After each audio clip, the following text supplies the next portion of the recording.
드라이브. 내 컴퓨터 속에는 좀처럼 열어보지 않는 폴더가 있다. 그 속엔 내가 30살이 되던 해인 2005년 초에 찍은 여행 사진들이 들어있다. 그중 한 사진은 당시 내 차를 옆에서 찍은 사진이다. 새벽에 아스팔트 주차장에서 찍은 그 사진 속 내 차는 뽑은 지 얼마 안 된 새 차 티가 난다. 그리고 또 하나 눈에 띄는 사진은 내가 쇠창살 속에 갇혀있는 사진이다. 나는 그 사진들을 찍기 얼마 전에 파혼했다. 내가 일방적으로 한 짓이었다. 결혼식을 한 달 정도 앞둔 시점이었다. 파혼 직후 일주일 정도 가출했다가 집에 돌아왔을 때 이웃집 아이 아빠가 찾아왔다.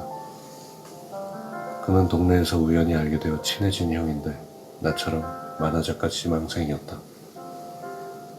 그는 움츠러들어 있던 내게 대뜸 악수를 청하며 축하한다고 말했다. 네, 뭘요? 쉽게 가볼 수 없는 세계로 들어간 것을, 그게 좋은 것이건 나쁜 것이건 간에. 죄책감에 절여져 있던 나는 그의 말에 눈물이 터져 나왔다. 울 입장은 아니었지만 울어도 되는 사람은 따로 있었지만 나는 눈물이 나왔다. 그 눈물은 분명 나를 위한 것이었다.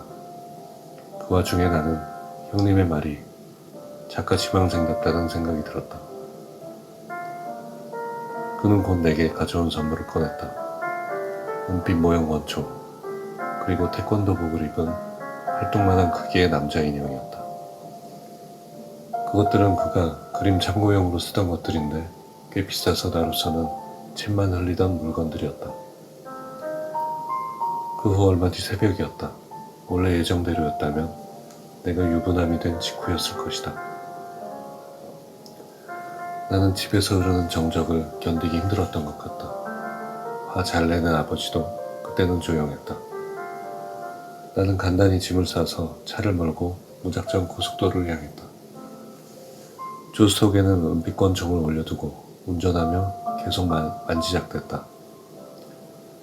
묵직하게 절그럭대는 작동음과 차가운 질감이 좋았다. 진짜 총 같은 느낌이었다.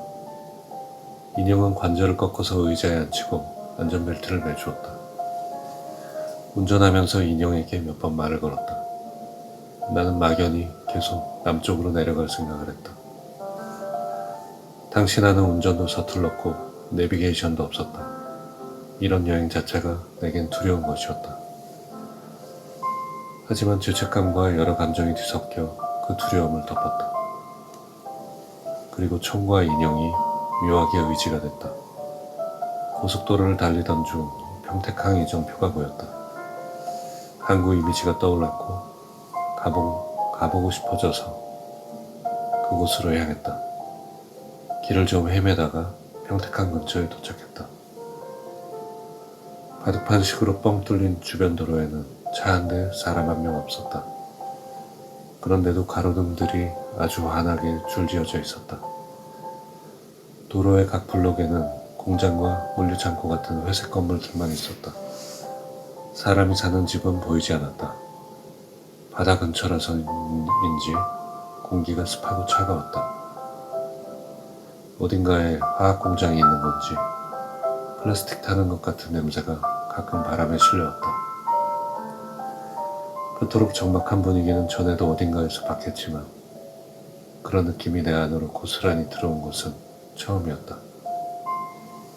항구 옆쪽으로 차를 천천히 몰았다. 곧 자동차 수출입 관리소가 나왔다. 엄청나게 큰 부지에 수출 대기 중인 차들이 셀 수 없이 많이 서 있었고 그 너머에는 거대한 화물선이 조명을 받고 있었다.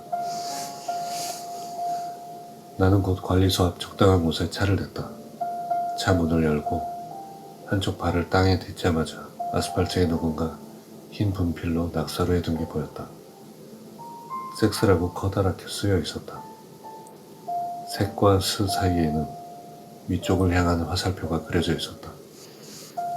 아무데나 대충 차를 대고 내린 것인데 낙서의 위치와 방향이 차에서 내리는 나를 똑바로 향하고 있었다. 마치 누군가 내게 보여주려는 듯 날 맞이하는 듯한 낙서였다. 주변을 두리번댔지만 아무도 없었다.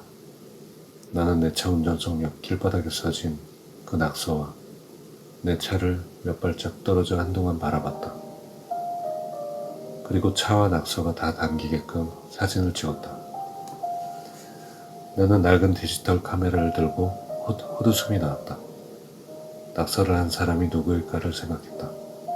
이 주변에는 학교가 없는데 이런 장난을 어른이 할 리는 없겠지. 하지만 이런 곳에 애들이 올 가능성은 없는데 주변 공단에서 일하는 사람이 아니실까? 자동차 수출입에 관련된 사람일까? 아니면 그냥 나처럼 지나가는 사람이 장난친 것일까? 알 수 없었지만 왠지 그 직구쯤에 조금 편안한 기분이 들었다.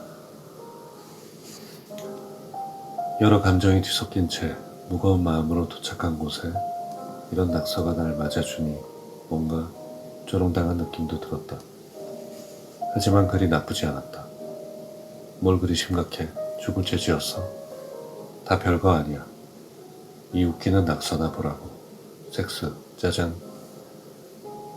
누군가 내게 이렇게 말하며 낄낄대고 놀리는 느낌이었다. 나는 다시 차를 몰았다. 남쪽이라고 생각되는 곳으로 계속 가니 아산만 방조제가 나왔고 근처 모텔에 묵었다. 당시 내가 이동했던 경로를 요즘 지도에서 보면 그다지 긴 거리를 이동한 게 아니었다. 하지만 당시에는 끝없는 도로를 온종일 달리는 느낌이었다. 같은 지역을 크게 팔자로 돈 적도 있었다. 가끔 차에서 내려 쉴 때면 온몸이 맞은 것처럼 아팠다. 운전하는 내내 나는 혼잣말을 했다. 결혼하려고 했던 그 사람에게 건네는 말이 대부분이었다. 조수석에는 태권도복을 입은 인형이 앉아 있었지만 나는 거기에 그녀가 앉아 있는 것처럼 말을 건넸다. 약속을 박살낸 것에 대해 구구절절 사과도 했고 그러다 울기도 했고 갑자기 미친놈처럼 뭔가를 따져 묻기도 했다. 심지어 나중에는 그녀에게 욕을 했다. 파운지콘에게 며칠간 전화를 걸어서 내 몸을 갈아 짐승밥으로 주겠다고 말한 그녀의 어머니에게까지 욕을 했다. 내가 그 정도의 끔찍한 욕을 들을 정도로 잘못하지는 않았다고 맞받아쳤다. 언젠가는 이런 선택을 한 내게 고마워할 날이 올 거라고까지 말했다. 마치 내 뒷좌석에 그분이 타고 있기라도 한 듯 룸미러를 쳐다보면서 말이다. 두 사람에게 욕을 한 뒤에는 내가 극악무도한 짐승이 된 것 같은 기분이 들었다. 갑자기 세상에 무서울 게 없는 악당이 된 기분이었다. 하지만 그들에게 내가 실제로 악당인 것은 사실이었다. 아무튼 그렇게 한바탕 하고 나면 망망대해를 헤매는 기분으로 하는 운전이 조금은 할만했다. 가끔 화물차가 불을 번쩍이며 중앙선을 넘어 내게 마주 달려올 때도 있었다. 될 대로 되라지 어디에 도착하건 상관없어. 이런 생각을 하면서도 나는 두려웠다. 나도 인형도 안전벨트를 잘 매고 있었을 것이다. 나는 영화 배트맨의 조커 같은 악당들을 떠올리며 계속 차를 몰았다. 영화 속 악당들은 두려울 게 없어 보였다. 나도 그러고 싶었다. 이런 여행은 며칠간 더 이어졌다. 여행 막바지에 나는 삿교 관광지란 곳에 갔다. 거기에는 작은 유원지가 있었는데 추워서인지 대낮인데도 사람 한 명 없었다. 그 유원지에는 봉제 인형을 따는 사격장과 유령의 집, 회전목마 등이 있었다. 모두 낡고 초라해 보였다. 그중 개구쟁이 감옥이라는 포토존이 있었는데 쇠창살 두어 개가 고무로 되어 있어서 그걸 비집고 들어가 스스로 갇히는 곳이었다. 감옥 앞 매표소 철제 선반 위에 카메라를 올려두고 셀프 타이머를 눌렀다. 그리고 감옥에 들어가서 나를 가두었다. 사진 속 나는 쇠창살을 양손으로 쥐고 카메라를 똑바로 보고 있다. 감옥 벽과 천정은 어두운 회색 페인트가 칠해져 있었는데 울퉁불퉁한 동굴 느낌이었다. 나는 감옥 안에 서서 그 사람을 생각했다. 난 한동안 그 작은 감옥에 서 있다가 가짜 쇠창살을 비집고 그곳을 나왔다. 유원지에는 여전히 아무도 없었고 햇빛이 눈부신데도 비가 내리기 시작했다. 나는 곧 유원지를 나와 다시 차를 몰았다.